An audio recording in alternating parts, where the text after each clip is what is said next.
L'histoire de l'affaire Vendier, en fait, moi je l'ai découvert en tombant sur la stèle qui se trouve vers le pont de l'île de Ré, dans la zone de la Repentie. Ça a aiguisé ma curiosité, comme à cette époque-là, je m'intéressais de très près à tout ce qui touchait à la guerre de 14-18. Voilà, j'ai commencé à faire des recherches sur ce sujet-là. C'est un peu fatigué. Le monument, en fait, qui est situé où se trouvait l'usine à l'époque.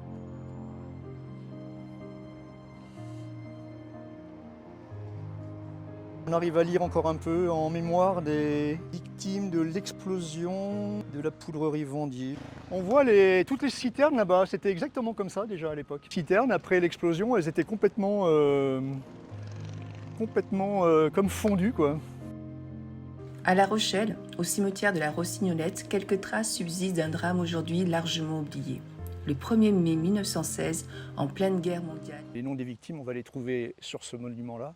Le mausolée, lui, il a été créé en 1918, deux ans après le drame, parce qu'en fait c'est un véritable drame qui s'est passé. L'usine qui était une poudrerie donc, qui fabriquait de la mélinite, qui servait à fabriquer les explosifs. Il y a eu un accident ce jour-là, qui a débuté par un incendie et qui s'est terminé par une explosion. On a répertorié 177 morts, 150 blessés à peu près. La liste des 177 victimes est ici, et donc moi j'ai repris tout ça, j'ai répertorié tous les noms pour savoir quelle était leur histoire. On dit 177, c'est le chiffre officiel.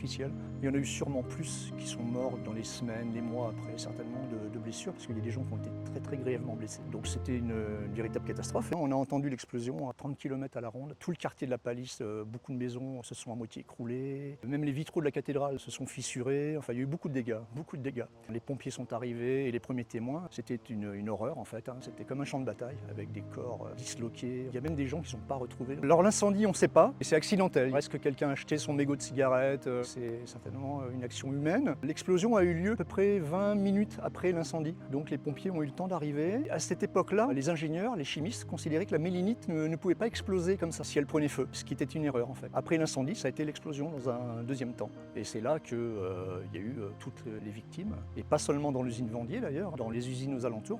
Parce qu'il y avait quand même à peu près 6-7 usines qui étaient toutes autour de Vendier et où il y a eu des blessés, aussi des morts. Et comme on était en pleine guerre de 14-18, il y avait des usines comme la société chimique qui faisait des produits pour les explosifs aussi. Ces gens-là, ils travaillaient avec Vendier. La volonté, c'était des usines qui pouvaient servir à l'armement. D'ailleurs, quand on dit Vendier, il n'était pas tout seul, c'était Vendier et Desprez. En fait, il y avait deux ingénieurs qui n'étaient pas vraiment des ingénieurs, qui étaient des industriels. Il y avait Jacques Vendier et il y avait Georges Desprez. Mais avec le temps, c'est devenu l'affaire Vendier. Desprez, il a été un peu oublié. Il faut dire qu'il n'était pas là ce jour-là, alors que Vendier, lui, il a failli faire partie des victimes parce qu'il arrivait juste à l'usine, il était à l'entrée de l'usine quand l'explosion a eu lieu. Et il était dans sa voiture, la voiture a été soufflée, il a échappé belle comme on dit. Desprez, son associé, lui, était à Paris à cette époque-là. Et avec les camions militaires où ils avaient mis tous les cercueils.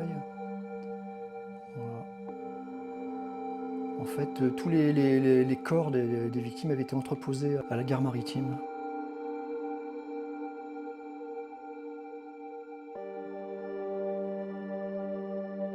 Je les ai pas tous en tête, mais je les ai répertoriés dans le livre. Parmi ces noms, il y en a un qui me parle davantage, c'est celui de la petite fille Anatole, c'était son papa. Voilà. Ils sont morts tous les deux dans l'explosion. Anatole, le père, était ouvrier dans l'usine. Au début, on se demandait comment une gamine de cet âge-là, et en fait, elle n'était pas dans l'usine, elle était à côté. C'était une petite fille qui devait avoir 7-8 ans et qui s'occupait de ses moutons. Tout près de l'usine, dans un champ à côté. Et l'explosion a été tellement forte qu'elle a été soufflée et qu'elle a été tuée avec les moutons. Alors, il y avait des militaires qui étaient détachés à l'usine et qui tombaient sous la loi d'Albier, article 6, ce qui fait qu'ils étaient en fait détachés dans les services techniques, les services auxiliaires. Ils n'ont pas été déclarés morts pour la France, ce qui a beaucoup peiné les familles qui pensaient qu'ils étaient morts pour la France. Certains n'apparaissent pas sur les monuments aux morts de leur commune, parce que beaucoup de ces gens-là, dans les employés, étaient du coin, habitaient autour de La Rochelle. Il y a un autre monsieur qui s'appelait Karl Henry. Lui, il était ingénieur, c'était un ingénieur chimiste très pointu, qui était officier dans l'armée et qui a été recruté pour s'occuper de toute la partie chimie de l'usine. C'est une des rares photos, parce que j'ai réussi à trouver cet homme, qui était de Nantes, laissé sa femme et ses deux enfants à sa mort. Et sa femme n'a pas supporté la perte de son mari et s'est suicidée l'année suivante, laissant les 2 gamins à la famille. Il y avait quelques femmes aussi qui travaillaient en tant qu'ouvrières, qui ont été tuées aussi dans l'explosion. Une partie en tout cas sont inhumées sous nos pieds. Il y a eu des stèles de posées par les familles. Certains corps ont été ramenés dans leur village d'origine. Ils ne sont pas tous là, d'autres ont été mis dans le cimetière Saint-Éloi aussi, selon la volonté de la famille. Mais la plupart sont quand même ici. Un des rares visages des victimes, c'était un soldat. Il s'appelait Armand Vallée.